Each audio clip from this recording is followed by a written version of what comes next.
Ma deuxième chance. La résurrection de Théoné.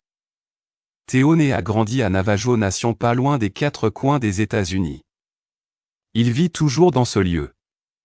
En 1995, il a acheté le livre de Mary Baxter, Une révélation divine de l'enfer, croyant qu'il avait encore 30 années à vivre et croyant disposer de tout son temps pour se mettre en règle avec Dieu. Il remettait à plus tard, mais 6 mois plus tard, il est mort chez lui d'une overdose pendant qu'il se saoulait. Le Seigneur Jésus en personne a pris Théo par la main et l'a conduit vers sa fosse en enfer. Pendant 2 heures, il a supplié Jésus de ne pas l'y envoyer. Mais le Seigneur ne pouvait rien changer. Jusqu'à ce qu'il ait entendu sa femme, une croyante, prier pour lui. Alors Jésus lui a dit qu'il allait répondre à la prière de sa femme parce qu'elle obéissait à la parole sans se détourner. Jésus l'a emmené au ciel et durant 2 heures il lui a montré les événements à venir et il l'a chargé de dire aux autres que nous vivons dans les derniers jours et que le Seigneur arrive. Son message est le suivant: nous ne pouvons pas servir de maître. Salut chers frères et sœurs. Je m'appelle Théoné et je vis à Farmington, New Mexico. Aujourd'hui je veux partager avec vous mon témoignage, concernant les merveilles et les miracles que Dieu a fait pour moi et ma famille. Il a apporté son précieux salut dans notre maison. En 1995, j'étais une personne asociale. Je buvais et je prenais de la drogue, je me fichais de tout. Un jour, j'ai fait une overdose et rapidement mon cœur s'est arrêté. J'étais mort pendant 4 heures. Ce que je suis au point de vous révéler, va vous faire réfléchir à 2 fois concernant la vie et la mort. Lorsque mon cœur s'est arrêté, le bruit du monde a disparu et une obscurité totale m'a envahi. J'ai vu 3 démons sortir de mon cœur, ils sortirent par la fenêtre en riant. Ayant quitté mon corps, je me suis retourné et j'ai vu Jésus debout derrière moi. Ses cheveux étaient blancs dorés, il portait une robe blanche avec une ceinture en or. Il portait des sandales en or, il marchait et parlait doucement. Il était entouré de lumière, mon âme le connaissait déjà.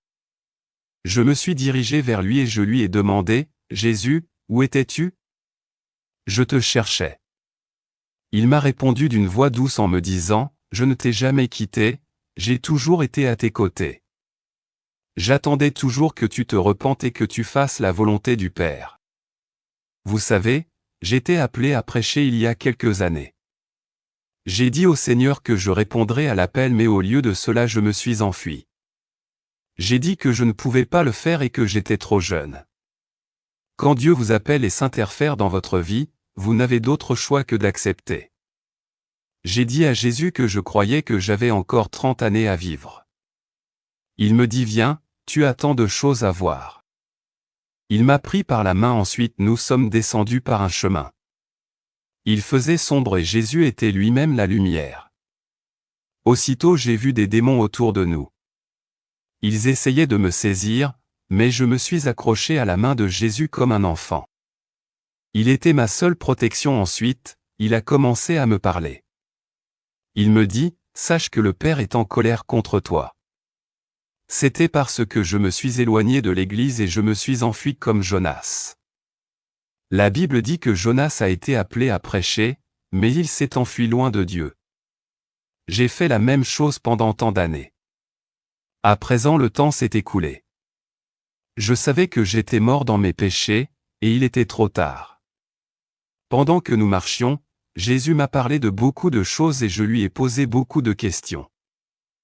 Nous nous sommes arrêtés quelque part et Jésus me dit: regarde devant. Je voyais une sorte de lumière à distance. Jésus me demanda: qu'est-ce que tu en penses? J'ai répondu: Seigneur, cela ressemble à l'enfer, peut-être les flammes de l'enfer. Effectivement, au fur et à mesure que nous nous approchions, nous sommes arrivés au bord d'un ravin.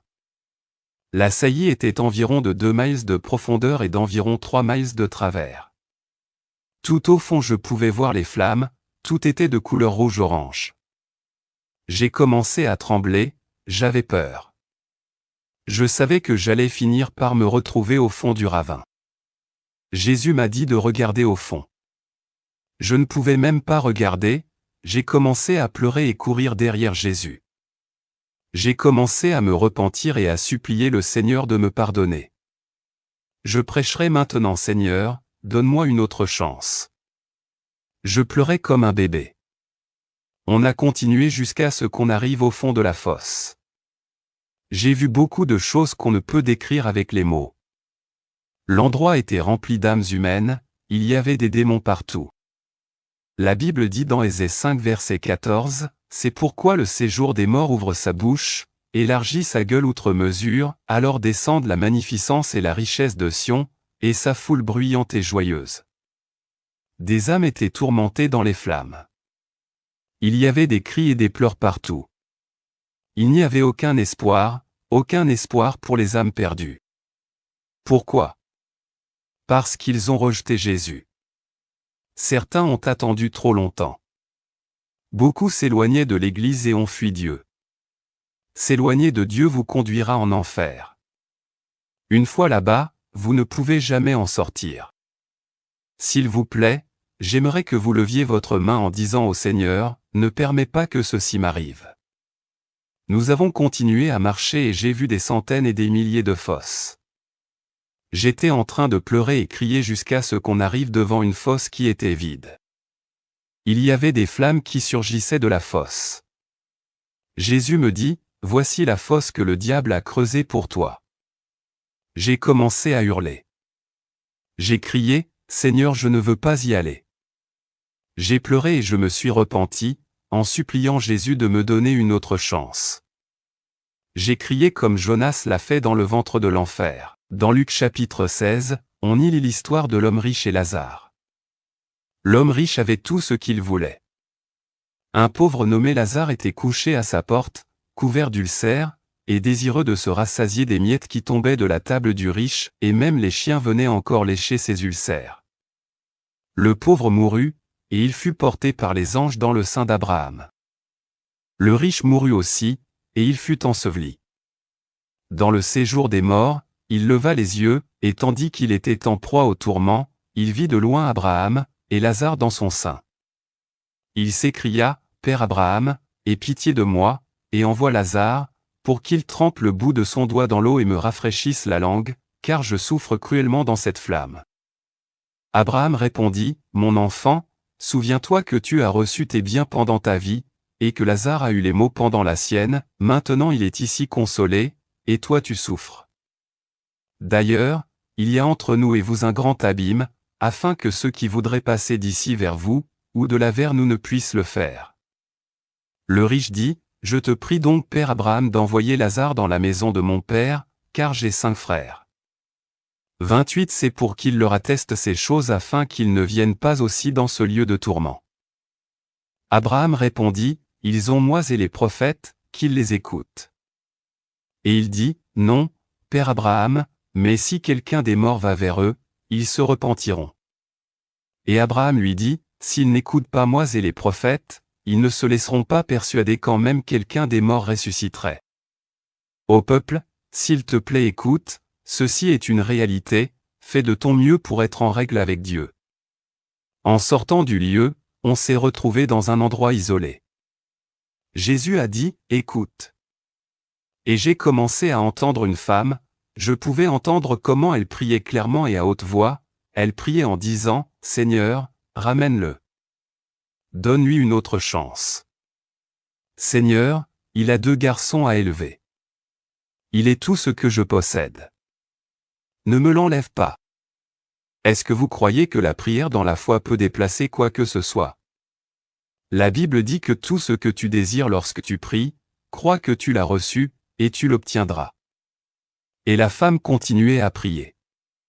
Jésus me demanda, « Qu'est-ce que c'est d'après toi? » Je lui ai répondu, « Seigneur, c'est ma femme. » J'ai dit, « Seigneur, tu as entendu cela, j'ai 2 garçons à élever. » J'ai touché l'épaule de Jésus, « Je ne peux pas mourir maintenant, ma famille a besoin de moi. » J'ai commencé à donner plusieurs prétextes, mais il n'y avait aucune réponse. J'ai commencé à pleurer à nouveau. Ma femme continuait à prier. L'attente était longue et semblait des heures et finalement Dieu le Père a répondu, il a parlé et sa voix était comme le bruit de grandes eaux. Il dit, « Fils, je vais te donner une autre chance à cause de la prière et de la foi de ta femme, je vais t'épargner. Quand je te ferai repartir, je vais me servir de toi. » J'ai commencé à faire plusieurs vœux, et j'ai dit, « Seigneur, je prêcherai. Je ferai n'importe quoi.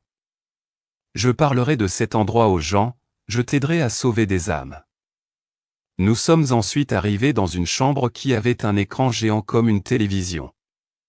J'ai vu mon passé, mon présent et mon futur. Je pouvais voir ma vie dès mon enfance jusqu'à ma vie d'adulte. Jésus m'a donné une révélation, une vision. Il a révélé beaucoup de choses qui doivent arriver. Il a dit que nous vivons vraiment dans les derniers jours. Rentre et dis aux gens.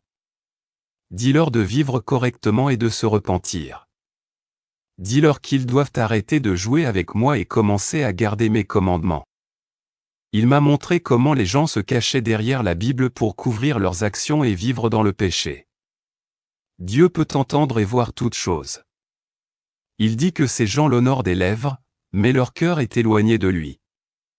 Oh, combien ils aiment enseigner des préceptes d'hommes, mais ils mettent de côté les commandements de Dieu. Il dit, « Ne crains pas, je suis l'alpha et l'oméga, le commencement et la fin, ce que tu entends est vrai. » Il dit, « Celui qui a des oreilles entende ce que l'Esprit dit à l'Église. » Il me donna 3 versets, des mises en garde. Le premier verset est dans Deutéronome 6 verset 15, « Car l'Éternel, ton Dieu, est un Dieu jaloux au milieu de toi. La colère de l'Éternel, ton Dieu, s'enflammerait contre toi, et il t'exterminerait de dessus la terre. » Le second verset se trouve dans Luc 16 verset 13. Nul serviteur ne peut servir 2 maîtres. Car, ou il haïra l'un et aimera l'autre, ou il s'attachera à l'un et méprisera l'autre. Vous ne pouvez servir Dieu et Mammon. Apocalypse 3 verset 3, rappelle-toi donc comment tu as reçu et entendu, et garde, et repens-toi. Si tu ne veilles pas, je viendrai comme un voleur, et tu ne sauras pas à quelle heure je viendrai sur toi. Frères et sœurs, nous ne savons pas quand nous allons quitter ce monde, nous ne savons pas de quoi est fait demain, par conséquent je vous prie d'être en règle avec Dieu pendant que vous pouvez encore le faire. Jésus m'a ensuite emmené au ciel et nous sommes passés par des portes et des rues en or. J'ai vu une multitude de gens de toutes nations, ils se tenaient devant ce trône, habillés en robes blanches. Certains étaient des gens que je connaissais, des prédicateurs et des prophètes bibliques. Tout était si beau et tout le monde si heureux, vous pouviez voir l'amour sur leur visage. J'ai commencé à ressentir une grande joie et une grande paix. Au fur et à mesure que je me promenais partout, je ne voulais plus repartir. Jésus m'a montré une horloge géante. Les aiguilles sont sur le point d'atteindre 12 heures, le temps s'écoule, le temps de partir. J'ai dit, « Seigneur, je ne veux pas partir, je veux rester. » Mais nous devions partir. Sur le chemin du retour, j'ai vu la terre comme un petit ballon de golf. Il m'a ramené dans ma chambre là où mon corps était étendu. Il s'est dirigé là où mon cœur se trouvait. La chair autour de mon cœur s'est ouverte. Jésus a enlevé mon vieux cœur et l'a jeté dans le lac de feu. Ensuite il l'a remplacé par un nouveau cœur et la chair s'est recouverte. J'étais debout et j'observais en réfléchissant, « Waouh, même la peau et les os écoutent Jésus. » Après cette expérience j'ai fait une recherche dans ma Bible et j'ai trouvé Ézéchiel chapitre 36 versets 26 à 27, j'ai pleuré comme un bébé parce que c'était biblique, la Bible dit, « Je vous donnerai un cœur nouveau, et je mettrai en vous un esprit nouveau, j'ôterai de votre corps le cœur de pierre, et je vous donnerai un cœur de chair. Je mettrai mon esprit en vous, et je ferai en sorte que vous suiviez mes ordonnances, et que vous observiez et pratiquiez mes lois. » Après cela Jésus a remis mon âme dans mon corps, mais mon nouveau cœur ne battait pas encore. Je pouvais voir ma femme qui priait toujours en tenant mes mains. Aussitôt ma chambre fut remplie de milliers d'anges, ils louaient et chantaient les plus belles chansons que je n'ai jamais entendues. La musique elle-même était si irrésistible. Un ange a surgi et a dit, « Le sang de Jésus arrive. » Et tous les anges ont commencé à rendre grâce et à louer. Ensuite le sang de Jésus est descendu sur nous, de ma tête jusqu'aux orteils il a lavé tous mes péchés. L'alcool et les drogues ont quitté mon corps. C'était comme de l'eau chaude. Quand je me suis regardé, toutes les ténèbres de mon corps étaient parties. J'étais complètement blanc et pur. Un peu plus tard le même ange a ressurgi et a dit, « Le Saint-Esprit arrive. » Les anges ont recommencé à chanter et à louer à nouveau. Le Saint-Esprit est descendu et s'est répandu sur nous. Mon âme jubilait. J'ai enfin reçu le Saint-Esprit. L'Esprit du Seigneur chauffait comme l'électricité, il était comme un feu qui brûlait dans mes os. Les anges chantaient toujours et rendaient grâce quand Jésus a dit, « Fils, va dire aux gens ce que je t'ai révélé. » Il a touché mon nouveau cœur avec son doigt, il s'est mis à battre. Mes yeux ont commencé à s'ouvrir lentement. J'ai constaté que mon corps était devenu froid, je pouvais parler à peine. J'ai demandé à ma femme ce qui s'est passé. Elle m'a regardé et m'a demandé, « Est-ce que ça va ?» Elle s'est mise à pleurer. J'avais encore mal tout autour de ma poitrine, comme si j'avais été opéré. J'étais si faible et j'avais si soif, la première chose que j'ai demandé était de l'eau. Aussitôt ma mémoire a commencé à revenir et je me suis rappelé ce qui s'était passé. Je me suis agenouillé et j'ai prié pendant les 3 heures qui ont suivi jusqu'au lever du soleil. Ma vie a été différente dès ce jour. J'étais un rebelle mais Dieu m'a mis à genoux, pleurant comme un bébé, le suppliant d'avoir pitié de moi. Auparavant, cela m'était égal d'aller en enfer. Mais je n'aurais jamais imaginé à quel point l'enfer était pénible jusqu'à ce que le Seigneur me le révèle. Maintenant je remercie le Seigneur chaque jour pour avoir restauré ma vie, celle de ma famille et de m'avoir donné un ministère. Frères et sœurs, je prie que vous ne vous éloigniez pas de l'Église et que vous ne serviez pas de maître, parce qu'on ne peut pas jouer avec Dieu. C'est très dangereux de tomber entre les mains du Dieu vivant. Ne vous trompez pas, on ne se moque pas de Dieu. La Bible dit, « Ce que l'homme sème, il le moissonnera, celui qui sème le mal, il le moissonnera également. » Oui, Dieu est un Dieu d'amour, il est rempli de compassion et de miséricorde.